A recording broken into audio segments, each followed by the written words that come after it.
Welcome back to part 2 of our conversation with Kacey McCallister, where he tells us why time is your most precious commodity and uses that premise to ask, what can I learn today? Stay tuned, part 2 is just around the corner. Welcome to this edition of Peak Performers Podcast with your host, Thor Conklin. Thor will be sharing the necessary tools, strategies, and psychology you'll need to become a peak performer in any area of your life or business. Thor Conklin here. We give you the tricks, the tips, the tools, the strategy, the technology, and the psychology peak performers use in order to get more done and execute at the highest level. If you know what to do but struggle with getting it all done, or simply want to raise your game to the next level, this podcast is for you. Sit back and enjoy. So, what drives you? What gets you up in the morning and gets you to create, the results that you have? What drives you? Man, I just have no desire to play the cards I was dealt, I guess. I mean, because a lot of people have told me over the years exactly what a double amputee, a guy in a wheelchair is supposed to do. He is supposed to collect disability, which I never have. He's supposed to collect disability, and he's supposed to hang around the house, maybe have, a low-level job somewhere where they got him on because he was in a wheelchair. No, that's never been my idea of a life. I am always striving for the absolute best at whatever I'm doing, which is kind of funny with the Spartan races because I'm the absolute slowest person out there. But I am constantly trying to do something that I've never done before. But of course, I want to do something that nobody else has done before.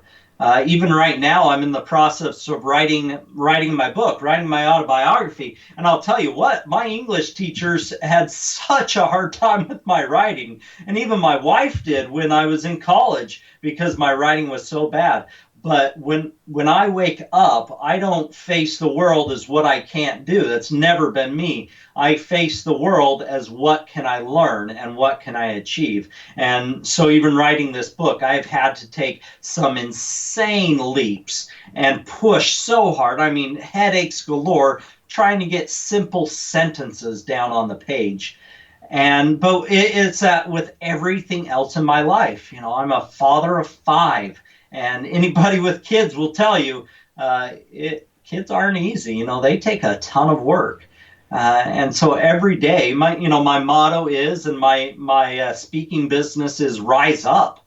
And that really is every part of the day, from the moment you get out of bed to the moment you go down. It is about rising up and trying something new, trying to figure out how to improve yourself every day.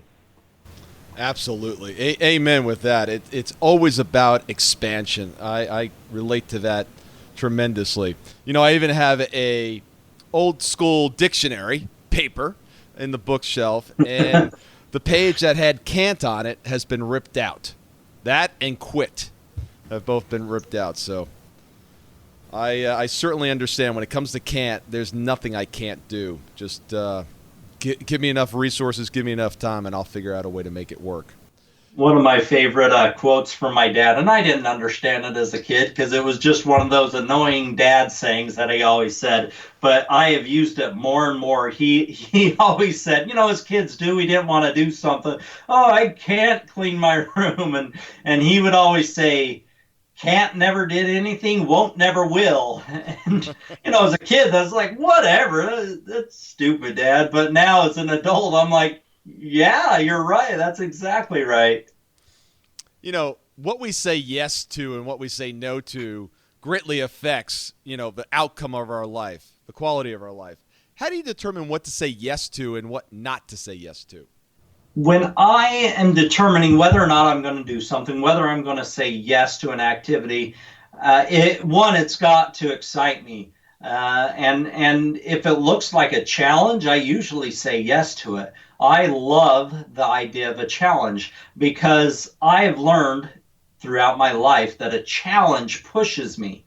A challenge helps me to grow. In the founder of Spartan Race, he wrote a book called Spartan Up. He has a decision-making process he uses that I absolutely love. It's the upside downside. What's the upside of doing this? And you can talk about all the stuff you might learn from this challenge, but the downsides of the easy stuff in life are just as frightening. What's the downside of, well, we can go food. We know what's the downside of eating a piece of cake for breakfast. There's a lot of downsides, and there's not too many upsides. And so when I look at a yes and a no equation, whether or not I'm going to do something, is it going to improve my life? Is it going to improve my family's life? I can't be selfish anymore, not with 5 kids. So I have to figure out, is this going to improve me? Is it going to improve my family? Is it going to be worth my time, with everything that's going on and how many things I have to do? Time is my most precious commodity. It is so valuable. And so all those things together is what truly helps me decide whether or not I can and will do something. How many days a year are you speaking now? It really hasn't gone gangbusters quite yet. It will. I hope so. Trust me, it will. So right now I'm speaking once a month, twice a month. This last year, it's kind of interesting because this last year sounds weird on a program where I'm talking about all this stuff I can do, but I took 6 months off. And that sounds weird, but let me explain. A year ago, actually a little more than a year ago, me and my wife, we had 3 kids, and we thought, you know what, we really want to bless another life. And instead of having one of our own, we decided to adopt, and we decided to adopt from a different country. And so, 9/10 of the way through this process, God had a different idea, and he said, guess what, you're going to adopt and have a baby. So we adopted from Ukraine, and I spent a month and a half in Ukraine. But then and then a month after we got home, we had a baby. And so for the next 6 months, I still kind of did a little bit of stuff, but I stayed home and I took care of my family.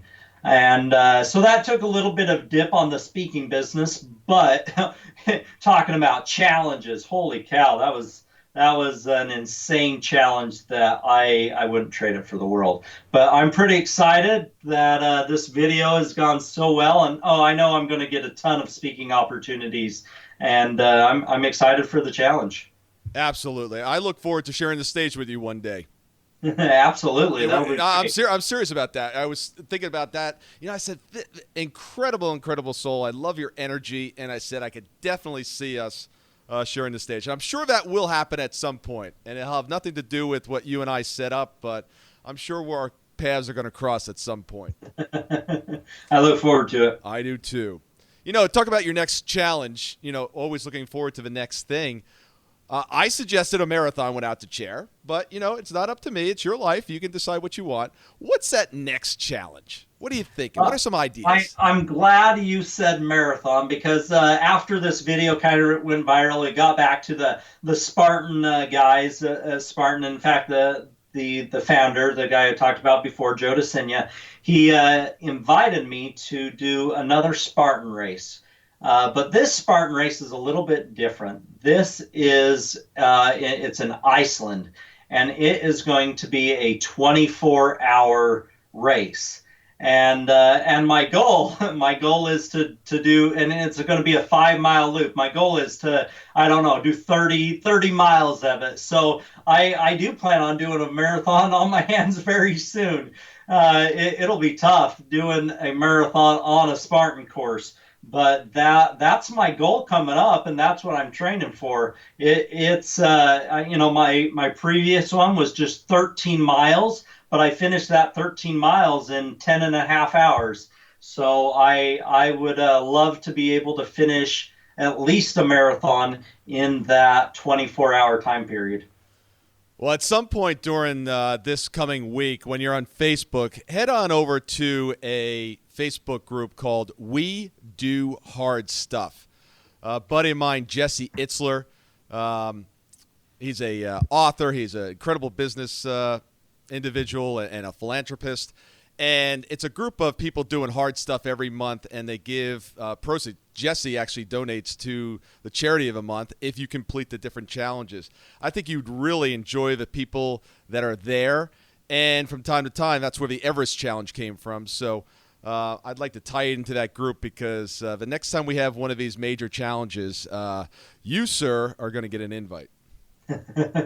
Absolutely. I love challenges. Yeah, and I'd love to see you there as well. It's we'll do different things. Some of the things you might have to modify, obviously, but it's just a really cool group of people keeping fit and then doing great things not only for themselves but for the community.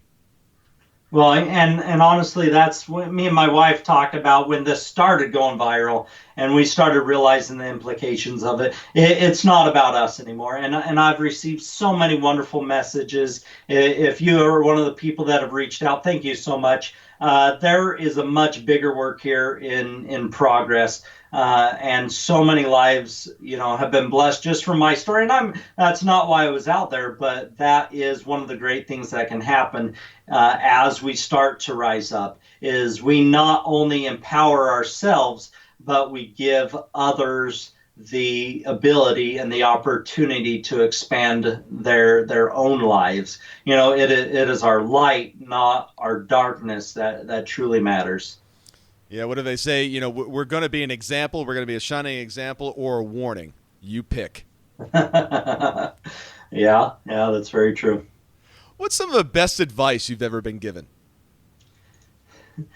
Even more than advice, it was how my parents raised me. And they raised me to work. And if there was, I've never been natural at anything. Take the book, for example, definitely not a natural writer, not a natural wrestler, not a natural anything. But my parents instilled in me a love of work. And I don't know how that's advice, but it definitely is a life lesson. And so if I had to relay that advice to anybody, it's love to work. And that's one thing that is quickly disappearing from our society, is that love of work. I've done jobs before, and involved in my church and Boy Scout group. We do plenty of service projects, and I absolutely love the joy of working. The end result isn't even what matters. Of course, I want to make money, provide for my family, do a lot of great stuff, but that's not what's important. It is the work. And that is the best advice that I can give absolutely anybody, is enjoy the work. It's going to be hard sometimes. It's going to absolutely suck sometimes. But that's part of life. That's part of living. It has to be hard, or it's not going to be worth it. If we're just given money, it might be nice until it runs out. But if we're taught to work, and if we love to work, then our desire and our joy will never end, because there's always more work to do. And that's really my secret. That is my superpower. I love to work.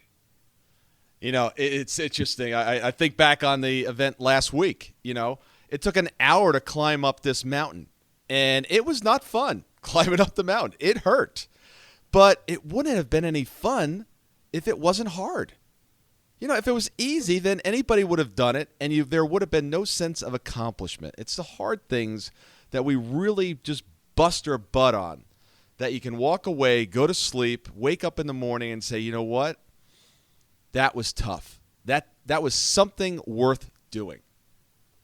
Yeah, there's lots of people that, when they run their first marathon, losing toenails and, doing the marathon waddle afterwards because they can't walk straight anymore. The pain is absolutely 100% worth it. And here we are talking about all these physical things, because that's, very easy to relate to. But there's a lot of junk in life that isn't the physical stuff. There's a lot of emotional trauma that we have to get through, and it's not going to seem like it's worth it even at the end. But when you come right down to it, every trial we face in life, whether it be physical, mental, emotional, they all are going to make us stronger. Just like when our muscles are put under stress and strain, they can get stronger.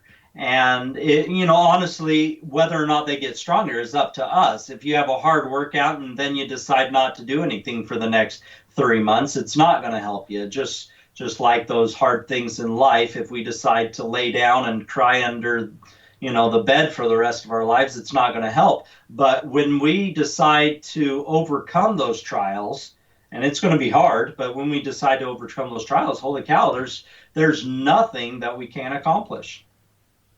We know what your greatest strengths are. What's one of your weaknesses? Trying to be a good dad. I think you do a pretty good job there. I do, and that's part of life, is figuring out how to be a great dad.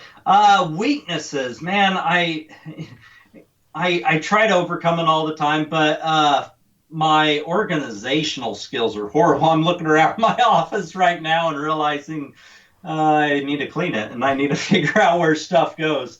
And I would have said writing, but my wife reads what I write now, and she's like, holy cow, that's good. I would read that. I would actually read that book. And so every time I find a weakness, it's kind of a little bit of a motivation to start working on it. So apparently my organization is now the top weakness. Yeah, that's at the top of my list now. And honestly, with the business, it's forcing me to learn that one. I got merchandise that I have to organize and keep straight. Although right now it's just kind of shoved under my workbench. But it's amazing when you take on huge projects like this business. It's incredible what you can learn from it. Yeah, absolutely. And I'm telling you, Kacey, you heard it here. Maybe not. You didn't hear it here first, but I'm telling you, things are getting ready to blow up big time. So you better get a bigger warehouse for the merchandise, because it is. I knew if I didn't get Kacey, I'll be the first one to tell you. I knew if I didn't get this interview soon, there was no way I was going to get through your entourage to get to you to get on your schedule. So I'm glad I did it early. Just remember. Yeah, you're actually the number 2 anyway. Somebody hopped in line before you. So I knew it. Anyway, but I was here the first month. In case I go, yeah. You were. I remember that Thor. Yeah, it was early on my career. If you're not getting the results you want and need, I guarantee no one's holding you accountable. Now let's face it, who really wants to be held accountable? Not me, right? Nobody. Why would you want to be held accountable? It's not part of our nature. However, if you want to get exceptional results, you must be held accountable. For $95 a month, our team will hold you accountable to those goals that you want to accomplish in any given month. If you don't like it, ask for your money back. But truly, if you're not getting the results, it's because no one's holding you accountable. The only question is, are you willing to step up? Keep an eye out for part 3 of our conversation with Kacey, where he tells us how to push past what he calls the pain cave, in addition to why he starts his day at 4 a.m. See you next time on Peak Performers Podcast.